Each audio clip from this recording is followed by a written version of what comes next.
Greetings, friends. Welcome to the Rotary Club of Cincinnati on the 6th day of October. My name is Doug Bolton, your president-elect. Your president, Steve, sends his regards, and I hope you will keep him and his wife, Annie, in your prayers with a medical procedure that Annie has today.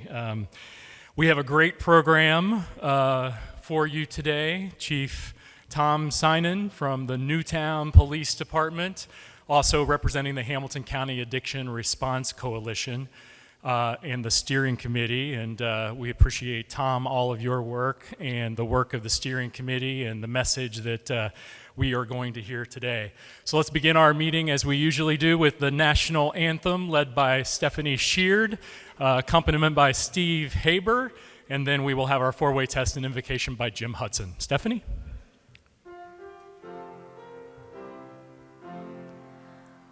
Oh, say, can you see by the dawn's early light what so proudly we hailed at the twilight's last gleaming, whose broad stripes and bright stars through the perilous fight o'er the ramparts we watched were so gallantly streaming, and the rocket's red glare, the bombs bursting in air, gave proof through the night that our flag was still there. Oh, say does that star-spangled banner yet wave o'er the land of the free and the home of the brave?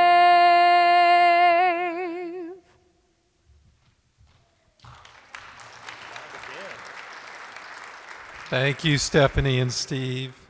Let's take a moment and pray.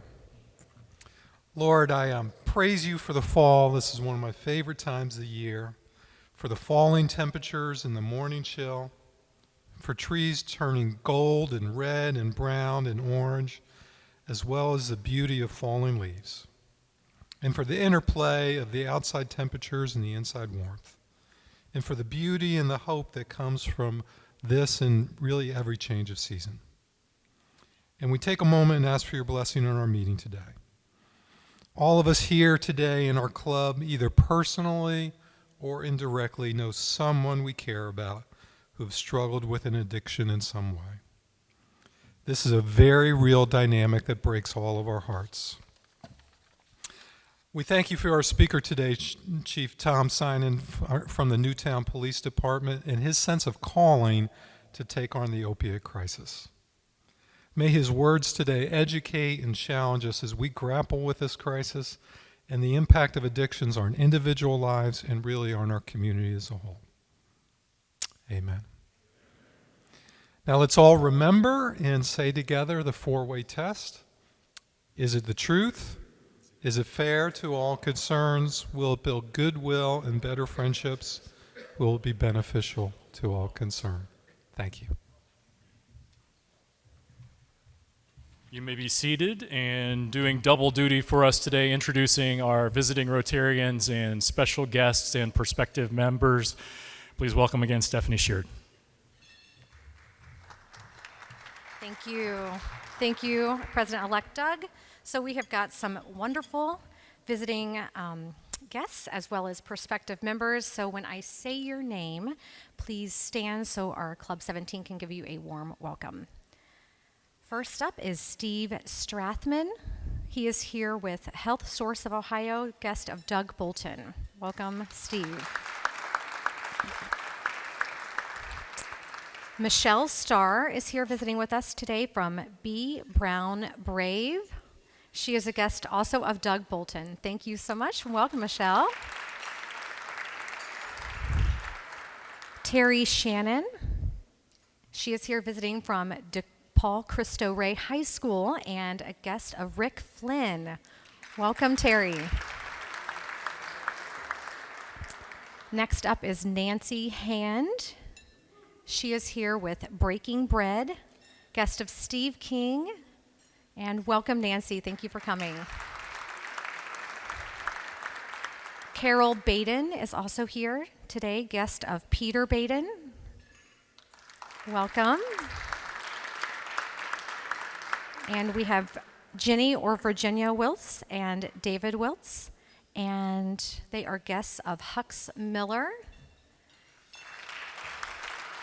And this was just anonymously submitted regarding Jenny and David. So Jenny is a Cincinnati Enquirer Woman of the Year whose many civic contributions have included serving as board chair for Union Institute and University and Seton High School Development Director. Cincinnati Rotarians Hux and Ariel Miller are the CRMF board members as well. Jenny's husband, David, MD, is a distinguished tri-health pulmonary specialist and a prospective member, but actually he's attending classification today, so that's pretty awesome. David and Hux, they provide clinical medical education to doctors and medical students in Tomatavi via the WhatsApp conference calls and annual mission trips. So welcome, Jenny and David. Thank you so much. And last but not least, I know I'm hogging the mic for just a moment, but as a member of the Membership Development Committee, had to put a quick plug in. As you guys are leaving today, we will be handing out some flyers. Make sure you snag one of them. The entire front page has got different activities that we've got going on all throughout the month, which would be fantastic to bring any prospective members to here with Rotary Club 17. And then on the reverse side, it has different classifications that our Rotary Club also offers. So if you know of any folks that would be interested, this would be perfect for them. So make sure you grab one on your way out. Thank you very much. Thank you, Stephanie. So today's meeting has a little mini theme to it, and Madagascar is that theme. The sponsor of today's meeting is the Caring Response Madagascar Foundation. Without Caring Response, we could never have had the 2 global grants in Madagascar that your club was involved in. Ariel and Hux Miller are board members of this foundation and have been to Madagascar with the Caring Response Foundation many times. And Hux is going to tell us a little bit about the foundation, and as well, he's going to give us a hands-on service minute as well. Hux? Thank you, President-elect Doug. So yes, without Caring Response, there would not have been a Madagascar project. The Caring Response has been working in Madagascar for more than 20 years. And while we partnered with the Rotary Club of Tomatav, and the Madagascar Rotarians made sure that everything was done just the way the Rotary Foundation likes it, the Rotarians in Madagascar, they're like us. They're sort of middle-aged businessmen. They're not going to go out and dig latrines. So, but Caring Response supports a small NGO in Madagascar, ONG St. Gabriel, and they have the community organizers to assess community needs, to start self-help groups, train masons, et cetera, et cetera. And as was mentioned, we have with us today Jenny Wiltz, the founder and director of Caring Response, who has run Caring Response out of her kitchen for more than 20 years. And her husband, Dave Wiltz, one of my oldest friends, is going before classification today. So on your tables is a little handout. We are doing a bicycle ride, Ariel and me and Barbara and Don Dickerson and Nancy Reese and Edna Jody DeVoyd to raise money for girls' education in Madagascar. And this little brochure on the table shows you how to support us. And the other point I wanted to make is there is a hands-on service project this Saturday at the Hillcrest Cemetery in Anderson, and all the details are in the e-raise. Thank you. Thank you, Hux, and thank you for everything you are doing. And so, speaking of Madagascar, let's invite Barbara Dickerson to the podium to talk with us about the most recent August trip to Madagascar that she was involved in. Barbara?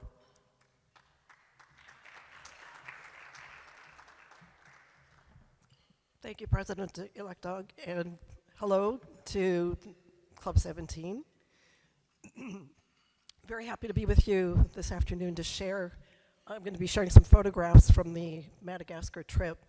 To lead off, one thing I will share with you is this was quite a pilgrimage for me. I was assigned to Madagascar with foreign service from 2007 to 2011. It was one of the most rewarding professional experiences of my life. After we worked with the closing the 2-year grant that the Rotary Club of Cincinnati has been funding, I stayed on and visited with some friends. It was very, very good to be back again. So I'm not going to share a whole lot of photos with you, but what I'm hoping that you'll walk away with is a sense of the partnership and the people, all of the champions to make this happen. Diarrhea-related diseases is the number one killer. Madagascar. It can affect anybody, but especially small children. And we were working alongside, and I mean Rotary writ large, we were working alongside the Caring Response Madagascar Foundation, each of us covering the expenses, the training, the community mobilization to collectively bring improved access to filtered water, access to latrine, and hand washing stations in over 400 households each. And if you do the multiplication, we were reaching, well over almost 2,000 residents. It did not start off easily. One of the things that happened, the grant was signed in March of 2020, and the project activities couldn't start because of COVID until August, so that was when the launch actually took place. But when all was said and done, we only ended up being about 6 months behind in our proposed schedule. And I want to give you a sense of just what an investment on behalf of Club 17 was able to leverage in terms of financial contributions. So we contributed, this is Club 17, a little over $15,000 of our funds, but this was going towards an almost $90,000 project, and we had help from not only the Rotary Foundation in Evanston, Illinois, which put in about a little over $40,000. We had contributions from our district, 6670, $25,000. District 9220, that's the Indian Ocean grouping that covers the Rotary Club of Tomatom, who was our partner on the ground. And we had contribution from District 6860, which is Northern Alabama, and the Northmont Rotary Club as well chipped in $2,500. So this was a lot of entities contributing to what was a very, very successful project. Oh, I'm going to back up. Just to give you a sense of the setting for this particular picture here, this was the day that we were doing the closing ceremony for the project, and you can see Rotary branding, appropriate Rotary branding was in place. We have some folks from the community. The gentleman who is the second from the left on the photograph there, that is Isidore Ludovic, who is our major Tomatov Rotary partner, who kept an eye on the finances and also worked with the players on the ground to make sure that things were moving. The gentleman to my right is Christian, who is he's the president-elect, so Doug's counterpart for the Tomatov Club. The gentleman standing to the right of the Rotary sign, that is Laurent Comlan. He's the current president of the Tomatov Club.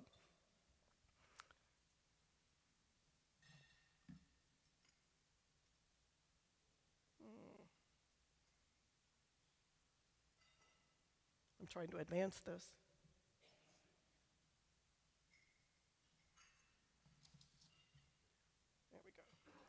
So just to give you a sense of what one of the latrines looks like, this is, we visited a community just to see what the structures look like. The communities themselves, I talked about the importance of partnerships. The communities contributed a lot of the materials that went into the construction of these latrines. And you can see that yellow container to the right, that's the hand washing station outside the latrine.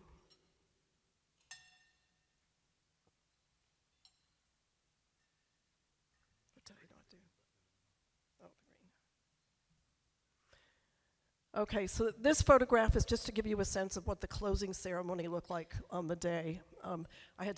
Didn't want to put together too many slides, but I wanted to give a sense of what that community celebration looked like. There were easily 150 people, probably closer to 200 people present that day. You can see on the left, the larger photograph there, that was the, we called it Carnival, that was the parade going into town. So several of us, we rode in, we got down and we walked into the celebration site along with the people on the road. The top right photograph is just a picture of the community so that you could see the number of people who turned out. And the picture at the bottom right is one of the women's self-help groups that was part of who participated in the project. It was a very, very fun, very moving celebration. So to give you a sense too, this is, I chose this particular photograph because of the Women in Rotary theme, lest you think that there are just gentlemen on the other side of Africa who were participating. These were the Rotarian women who were with us. This is right after the ribbon cutting ceremony. We opened that plaque there, and you can see lots of smiles. People were just very, very happy to be part of the day.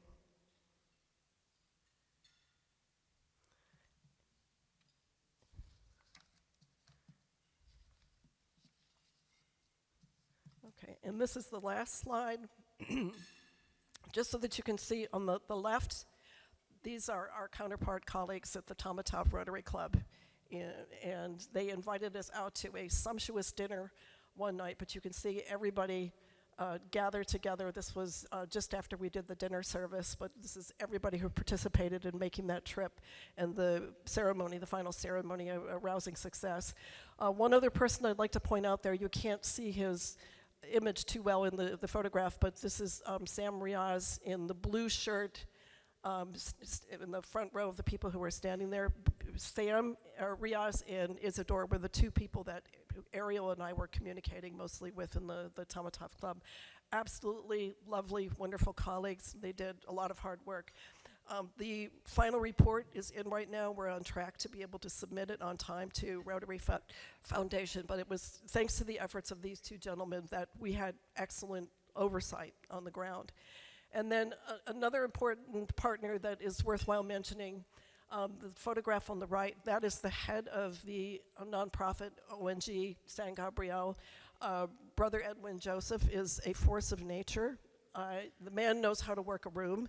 It was lovely watching him come in. He speaks fluent Malagasy, fluent French, and he just has this buoyancy and exuberance about himself. He was a wonderful collaborator to work with. He also works very hard at making sure that women in his organization have significant roles. One person I forgot to take note of at the first picture was Jeanette Nirina. Nirina is the lady who was working with us on the mobilization for the water and sanitation project. Absolutely talented development professional. She was absolutely lovely to work with. So before I close here, I actually brought some gifts back from the Tomatov Club, which I'm going to present to Doug.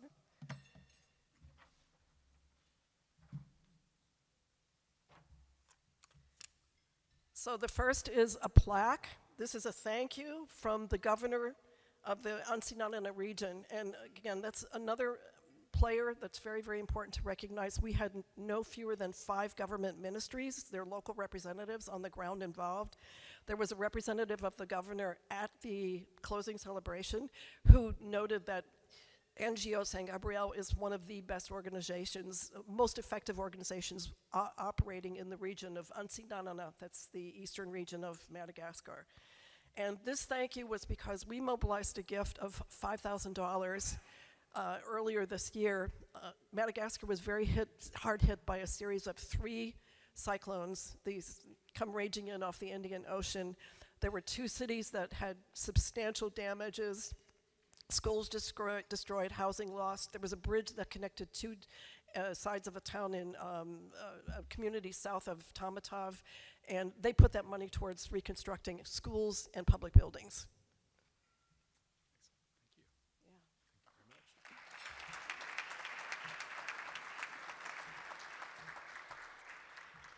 And in the Rotary tradition, when one club visits another club, we brought a flag from our club to share with the Tomatov Club. And so my job coming back and sharing with all of you is also to share the flag that we brought back from the Tomatov Club.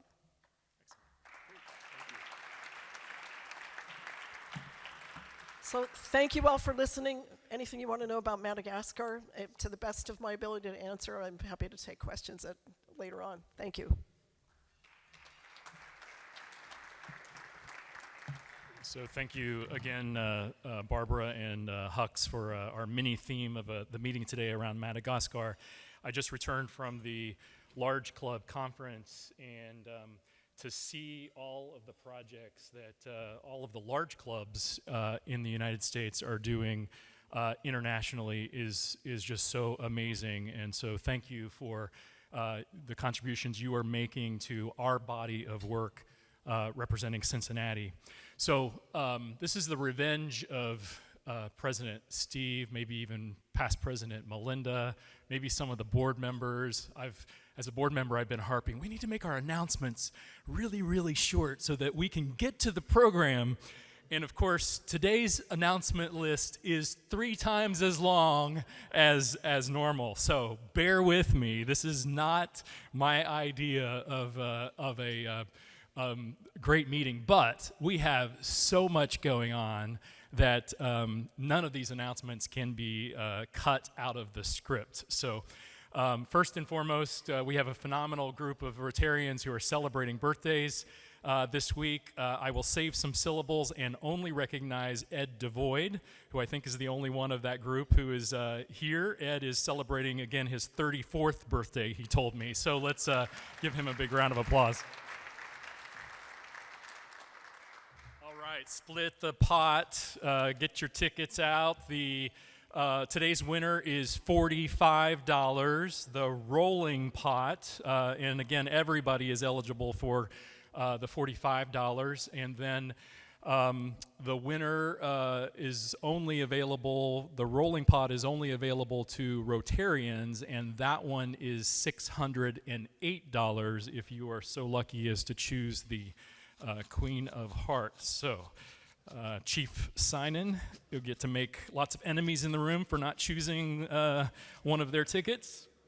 Who gets a traffic ticket?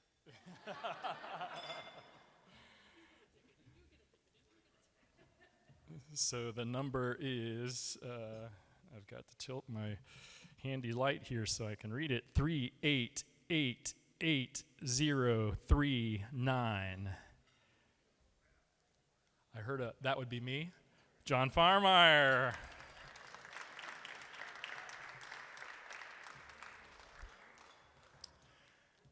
So let's see if John can pull the...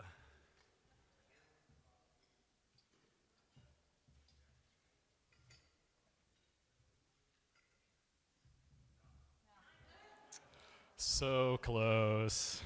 All right, a quick shout out to Brad Green and Kelly Crow and the Rotarians at Work Committee. Brad and Kelly organized 6 diverse and interesting meeting sites to share in vocational fellowship last Thursday. It's hard enough to plan one meeting, but they did 6. So Kelly and Brad, will you please stand and let us recognize you for that hard work? That was awesome. All right, if you have maybe been under a rock or out of the city for a long time, you don't know that Blink is coming up, but everybody else in the world knows that Blink is coming up, and due to Sarah's phenomenal wedging, elbowing, we have a prominent spot in the parade, and we would like for as many as 50 Rotarians to join us in the Blink opening night parade in the Central Business District. So registration is first come, first serve through DAC-DB.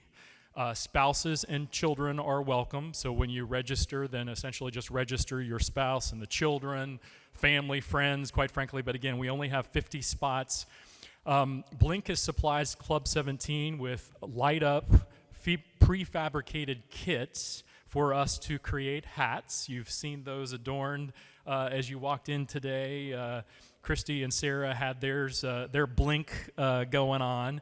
The parade will begin around 7:30, but we have to report to our designated start spot by 5:30. So hopefully you can fit that into your schedule.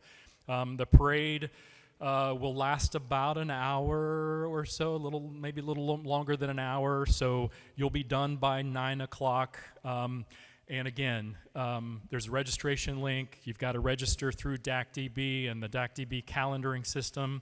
And once there are 50 participants, then that'll be closed out. I hope all of you will be beginning the enjoying of the Blink celebration all weekend long by being part of the Rotary presence in the Blink Parade.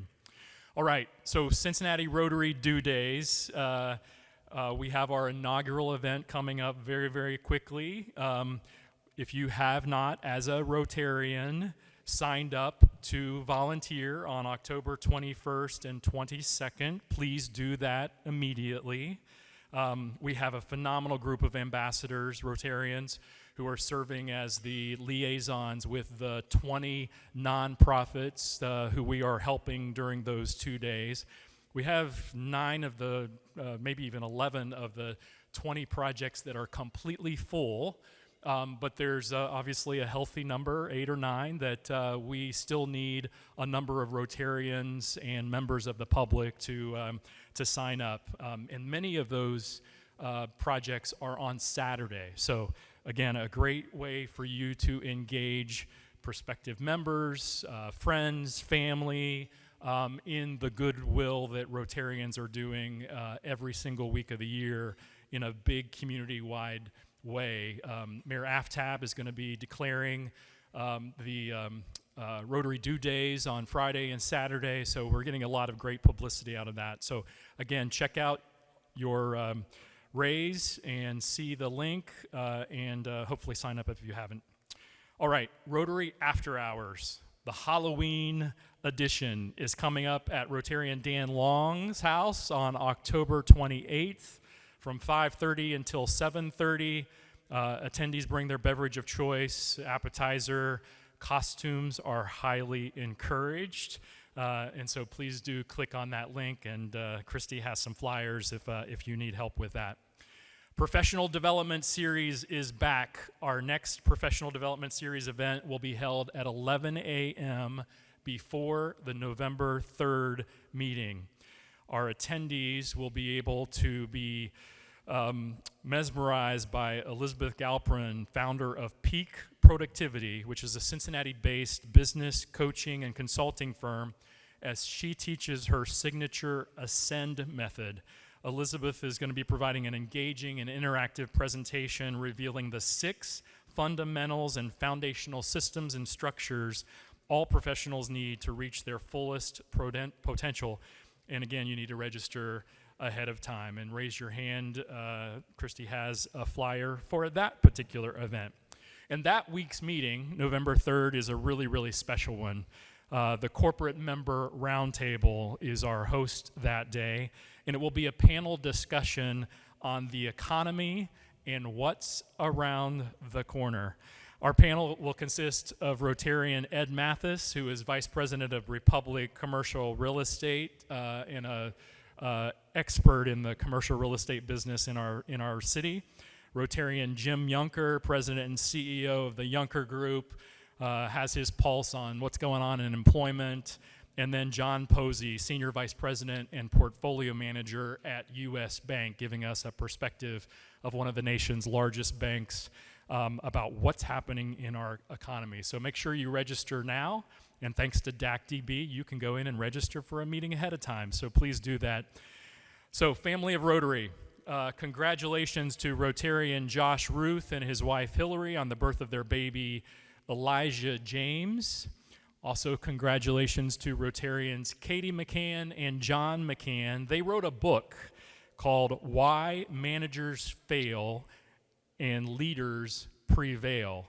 and they've launched it on Amazon, and that just happened a few days ago, and they are extremely humbled by all the love and support they are receiving from Rotarians. And then on a sad note, as we shared last week, we again sharing the news about longtime Rotarian Charlie Ratterman passing away. His visitation will be on Monday at 11:30 a.m. at St. Gertrude Parish Center, and that'll be followed by a funeral mass at 1 p.m. at the church on Miami Avenue. That is your Rotary announcements marathon version. And now it is my pleasure to introduce Rotarian Michael Schatzman to introduce today's program.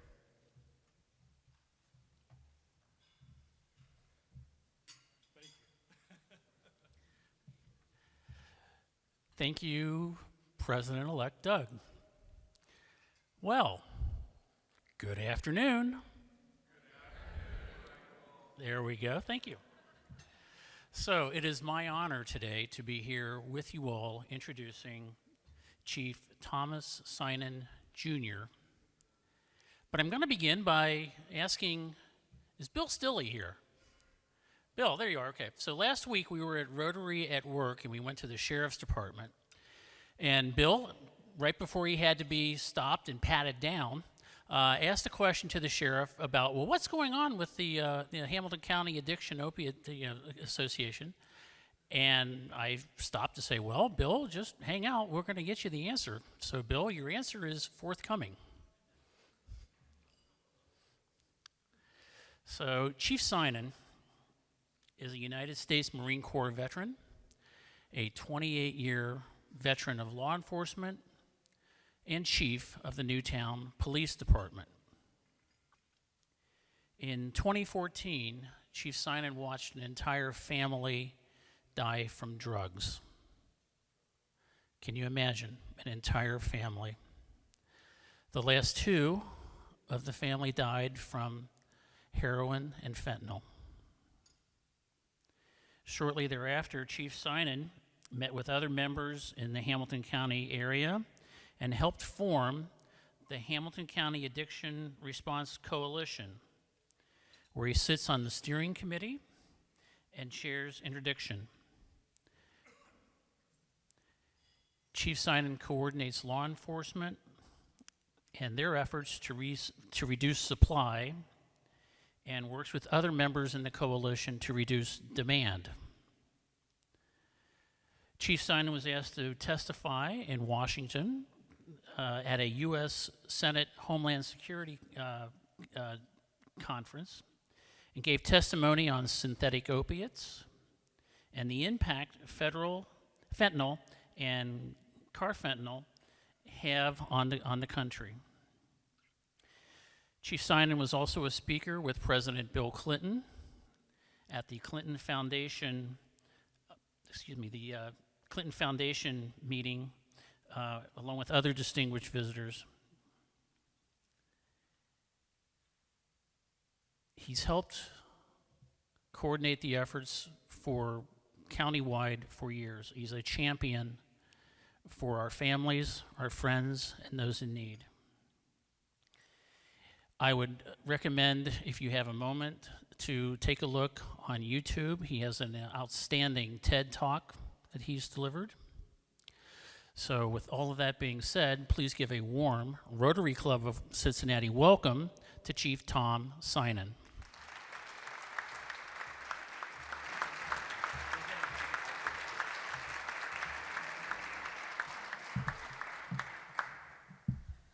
Well, thanks for having me. I appreciate the very warm response. I appreciate you filling in some of the stuff with that biography. That sounded pretty good. It makes me feel really tall, which I like that. So I only have a few minutes to discuss what I believe is probably one of the most complex criminal justice, social, and healthcare issues. I have about 15 minutes to kind of explain one of the most complex issues there are. So I'm going to kind of condense it a little bit, but I want to make sure we get into questions because your questions really do have an impact on us. And I'm going to start by this the way I start with every talk. Your question, your opinion, and your belief, because this issue is so complex, has validity. The only thing I will not validate, and I've actually had people say this, I know you've had people say this, Carol, that we should just let them die. I will not validate that discussion. Because as a police officer, I have never been asked before in the open public to just let anybody die. I've been on a call where a person hit a telephone pole, was their fourth or fifth time drinking and driving.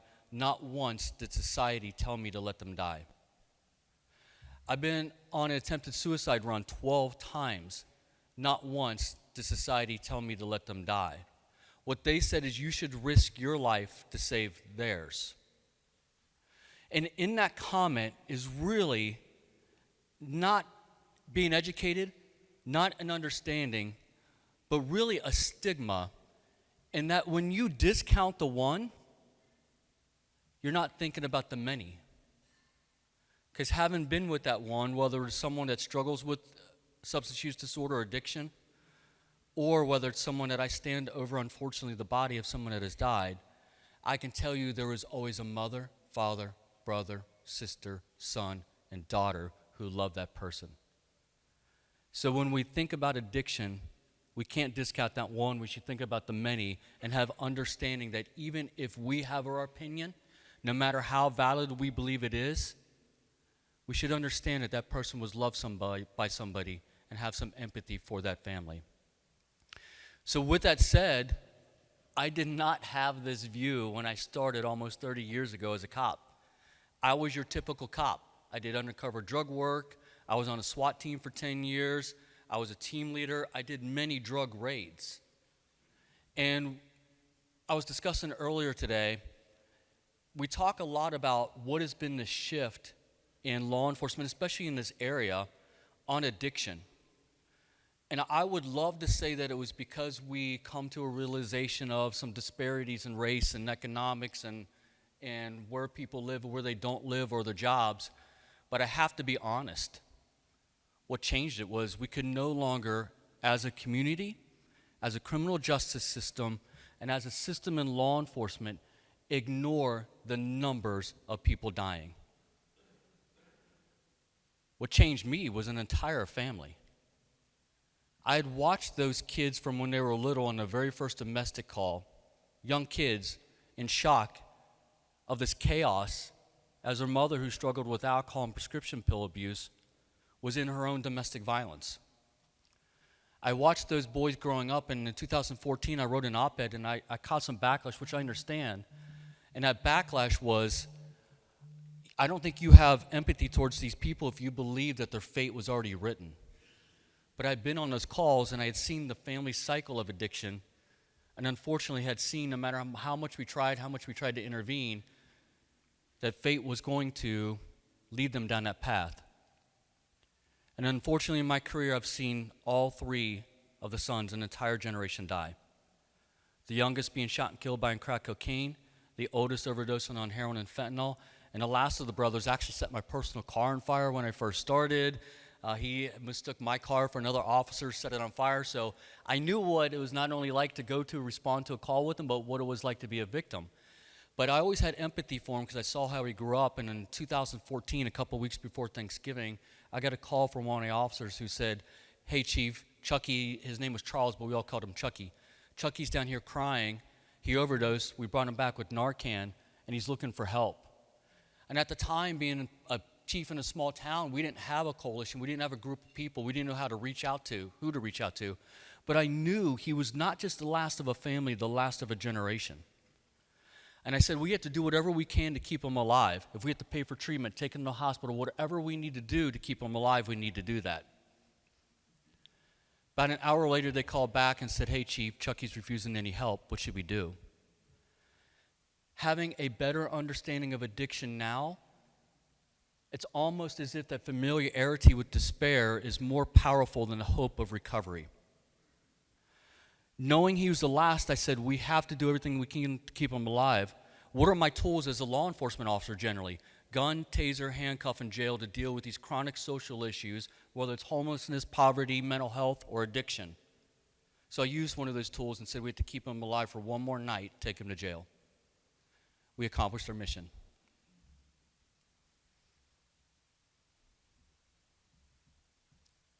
This happens sometimes when I talk about this. We accomplished our mission and kept them alive for one more night. It changed how I view and deal with addiction. It changed this mission of going out and trying to make people aware of the stigma. This family had a tremendous impact on me because I knew as a police officer, my naivety, that I could somehow save the world. I couldn't even save a family. So what we needed to do, this should not be a law enforcement, should not be solely on our shoulders. It should not be solely a criminal justice issue, because in reality, it is a chronic medical health condition. So what we did in 2015 is we formed, at the time, the Hamilton County Heroin Coalition with many members of Hamilton County, the state, federal agencies. There's many partners with it. In 2015, we started with about a dozen people. We now have over 150 people and 400 individuals and nearly 150 agencies that are involved in this. And it has really shifted how we as a community in Cincinnati and Hamilton County not only view and deal with addiction, but many of the chronic social issues such as poverty, economic disparity, race disparity, criminal justice issues. This group has come together, and it's really a community that is bonded to take the lead. But this is a challenging issue because I originally came here today with some good news that I was going to kind of tell you and ask you all to keep it secret, which it's not going to happen because there's a news crew following me around today. We were seeing a large or pretty significant reduced number in our preliminary deaths in the Hamilton County, Cincinnati area. And I was going to talk about how, and I really should still highlight, how this community group came in and not only stabilized it, but was able to make an impact. And I really think the reason why we are seeing some of those lower numbers, or at least been able to stabilize, because it's no longer just a law enforcement issue.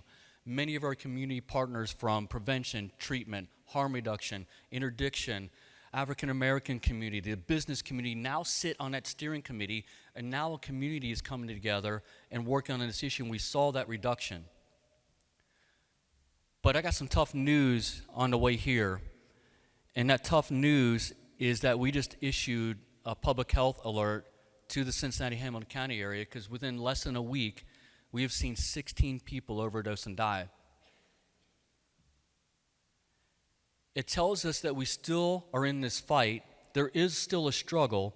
And no matter how much we have a community and a community working together on this issue, our foe is very powerful. And our foe isn't just substance use disorder or addiction. It is really fentanyl. And fentanyl has changed the way we respond to addiction.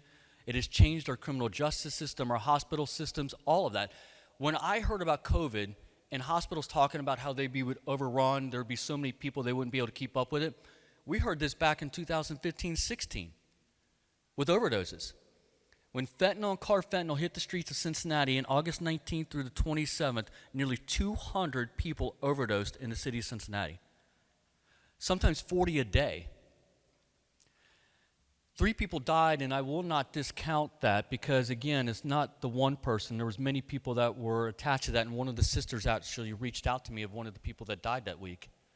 So I struggle in balancing how to talk about this because I can't discount their despair and the pain and the suffering they have.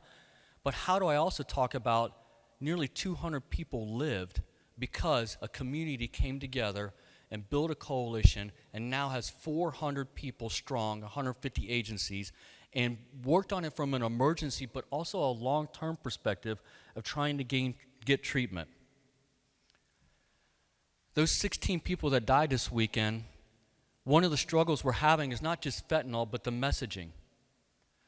Because here's what fentanyl has been different. Here's the difference in fentanyl from any other drug I have seen in my 30 years. Is for the first time, mostly, you use this drug, there is a high chance you could overdose and die. Even those that are tolerant to fentanyl or this opiate or carfentanil are still at high risk. But here's the other difference with fentanyl than any other drug. is fentanyl's ability to be morphed into other drugs such as cocaine, crack cocaine, methamphetamine, and fake prescription pills.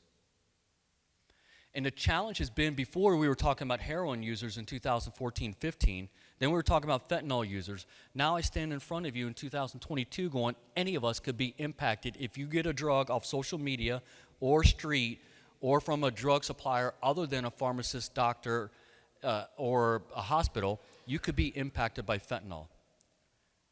So now this widespread message, how do we collectively tell people that you got to start doing things differently?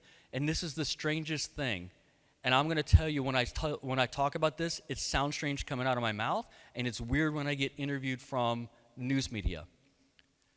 Never in my 30 years would I thought I would say this. And I know I'm not necessarily speaking specifically to all of you, but you may know somebody or love somebody that's addicted. And here's what I'm going to tell you as a cop. Please use harm reduction materials. Do not use alone. Have fentanyl test strips, carry Narcan, and call 911. Here's the difference. As a cop, I'm telling you to call 911, not that we arrest you, because we won't, so that we can get you help, not only immediately so that you don't re-overdose on that fentanyl, but that we can get you into long-term care. Some look at that message and go, you gave up as a law enforcement official. You are not living the traditional message of law enforcement. And I'm saying, I'm not giving up. I'm accepting the reality. There's only so much I or a group or a community can do. And here's the bottom line to this. As a police officer, as a first responder, my number one job is to keep people alive. And if that means you got to use harm reduction materials, then that's what I'm asking you to do. Use those harm reduction materials. And again, it's not what every cop says. It's not typical for law enforcement. It still sounds weird. But in order for us to help people, the first thing we got to do is keep them alive. And I'll go back to never discount the one individual, because, like I said before, there's always a mother, father, brother, sister, son, or daughter who's impacted by this. This crew today asked about, what do you think the impact you or law enforcement in the area has made, not just in this community, but across the country? And I said, it's not just us. It's all of you. This Cincinnati, Hamilton County area, although all of you may not agree with what I and others say, here's what you do. And I've heard it. People come up and go, I don't agree with everything you say, but I support you. I support that you're trying something different. Or let me tell you my story of addiction and recovery. Or let me tell you my story of a loved one that struggles with addiction. It is not just me. It is not just a coalition, the state, the federal government that's made a difference. It is all of you. The people of Hamilton County and Cincinnati who said, we want our law enforcement to do something different. We want you to take the lead. We want you to connect the pieces. And all of you have allowed us to make a difference. So when you hear the quote, I don't like using the word success, I'll use it just because it's familiar. When you hear the word success from the coalition, know that it is all of you had a role to play in that, because you allowed us to try something different, to take initiatives, and to speak differently. And for that, I am very grateful, and thank you for having me. Thank you for listening. Thank you for your complexity of this and your validity. But I'm going to ask you one thing. This is the only thing I ask of anyone. Keep an open mind. That's it. So thank you for that. And I want to open up the questions, because I know this is a hot topic.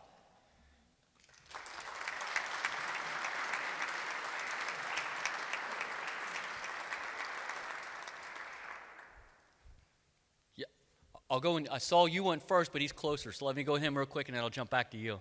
Chief, first off, thank you for what you've done. And I know we've known each other for a long time. But to keep an open mind and to keep things a little bit lighter, I hear you have an interesting alter ego. What? I didn't hear the last part. Alter ego? Oh, Batman?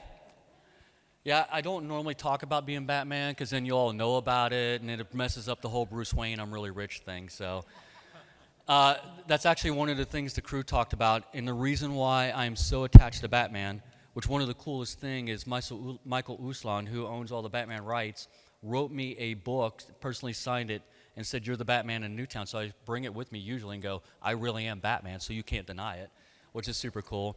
But the reason why I like Batman so much, and he's a fictional character, but if you think about it, it really attaches to a lot of what we suffer in society. He's a young boy who watches his parents get shot and killed. What we call that today is ACEs, adverse childhood experiences, and we know that that leads to substance use disorder, domestic violence, crime, all of those things. But here's this young man who struggles really growing up into a man, and he struggles with, do I seek revenge or do I do the right thing? And you know what else he struggles with? And this is what I struggle with as a cop, and I never thought I would, because as a young cop, I was going to save the world, and the way you save the world is you put the bad guy in jail. I no longer can tell you who's good or bad. I can no longer tell you what's moral and immoral, because I've seen it all. I've seen the good do immoral things, and I've seen the bad do moral things. So really, when I tell you to keep an open mind, it's really from my perspective, and that's how I've done law enforcement, is keeping an open mind. So that's really the genesis of why I'm so attached to Batman, and I had to get him tattooed along with other things. So that's a whole different story. Yes, sir.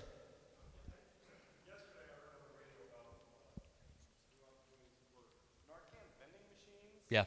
In public that dispense free Narcan, and these machines are typically emptied within 24 to 48 hours, and it's making a positive impact in the communities where they are. Can you address that, and does Newtown have one? So Hamilton County, Cincinnati, we give out Narcan. Public health allows us to give it out. The state of Ohio passed a law that allows me as a law enforcement officer to give out Narcan. So Cincinnati, Hamilton County, for many years, probably almost a decade or more, has been giving out Narcan, and Carol's sitting there, and I can tell you the days that she went a few years ago in Price Hill with a group of people and walked around and handed out Narcan. So I think, although we don't necessarily have many vending machines here, we have a robust program of getting it out there.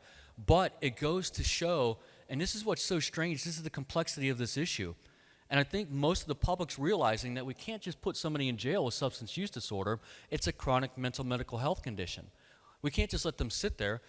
As if coffee was illegal. Just imagine that. How many of us would sit in jail withdrawing from coffee? I'd be one of them. I might have spent $5 at Starbucks this morning like I do every day. If we got sentenced to 30 days, what's the first thing we would do when we got out of jail? Line up Starbucks. So what we're realizing is that part won't work, but how can we keep people alive? Now, there's good and bad with this, and I'm going to be upfront with you, and this is my opinion. The good is that it keeps people alive. But one of the cons we have seen from having so much Narcan out there is that a lot of times people will be revived and not call 911. Why that's such a challenge is it doesn't allow us as a resource. If we have 150 organizations, 400 people, and we want to connect you to treatment, if we don't know who you are or who you're overdosed because you got Narcan out of a vending machine and don't tell us, then we can't connect you. And I'll also say this, is that because of the drug supply is so tainted and it's not safe, you may use Narcan at one time, but it doesn't mean the next time that you'll survive. And that's why it's so important that we have that connection to treatment so that we can keep them going. So, look, this is the complexity of it. I validate it, I support it, but I'm also going to validate there are issues with it, just like everything else. And I'll go from a law enforcement perspective. We thought it was good to arrest people with drugs. It took us decades to realize it wasn't. And that we, the criminal justice system, at times have been some of the biggest enablers of addiction. We have more people using, more people in jail, and more people than ever in the United States. Over 108,000 Americans died from overdose. And yet our primary response as a country is me, as a cop. And it shouldn't be that. Thank you on that question.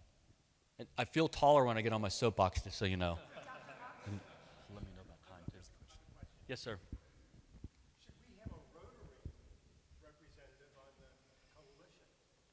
So the steering committee, there's about 20 people, but the coalition itself is robust, and I would highly recommend it. One, because you guys impact and touch so many people, and you have a strong business community. As a matter of fact, now that you brought it up, we'll find a point person, and we can actually probably roll that into a subcommittee under the business committee within the coalition. The business aspect of it, from what you're doing from your profession, what you all do from your profession, and maybe your family experience, you could have a significant impact. If it's nothing else, changing the way we view and deal with addiction would do that. So I'd be very open about that, and we'll discuss on how we can do that. Thank you. Yes, sir. Thank you so much, first off, for all that you're doing. It's amazing.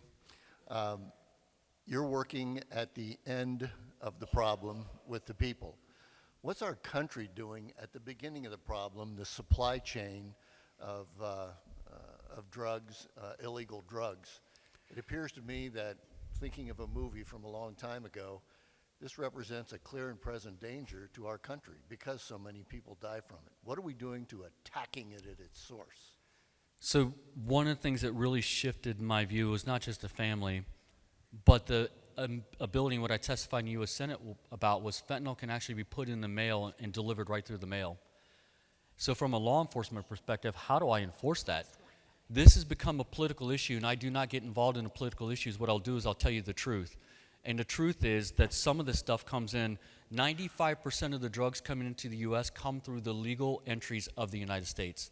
Shipping containers, delivery systems such as UPS, the U.S. Mail, FedEx, it just comes through cars. I'm sure the Border Patrol would not agree with me on this, but if we had hundreds of thousands of people with backpacks crossing the border, it'd probably be easier to catch. It's extremely difficult for me when it's mailed right to somebody's house to intervene in that unless we have knowledge. So that's really changed the response. And what I tell the federal government when I have the opportunity is that we need to take a stronger stance on the United States on other countries producing this. Because generally these drugs, for the most part, aren't being produced or manufactured in the United States. China for a long time was producing and sending fentanyl into the United States. Both the Biden and Trump administration have both been very hard on China and really changed some things. But now we saw that shift to India, to Mexico. The drug cartels still play a heavy role in that. So it's tough to do the interdiction. I think we got to start from the political aspect and go from the country. And then really that's why I've been so big on the demand side, is hopefully if we can reduce demand, we can also reduce supply. It's so challenging, so complex, I don't have an easy answer other than as a cop, I don't know how we stop the flow of drugs. We have to interdict as much as we can to at least make a dent. And I will say every interdiction saves a life. But then again, we also have to work just as hard on the demand side. I think that's what the coalition has really done, is we've taken both the demand and supply and worked on them simultaneously. And I think that's really the best way to do it. Gotta go. Thank you all. So, Chief, thanks for your singular focus on this one big issue. As you probably know, Rotary has a singular focus on ending polio in our world, and we've been at that. So we'll be making a donation as a result of your presentation today on your behalf to the End Polio Now campaign that Rotary has, and wild polio is resurging, and so we still have our work cut out for you, and we need those donations. So thank you for that. In addition, thank you for your service. You know Rotary's motto is service above self, and so we would like to present to you this Rotary coin that you can carry around on your work. Has the four-way test on one side and other information about the Rotary Club on the other. But let's give him another big round of applause.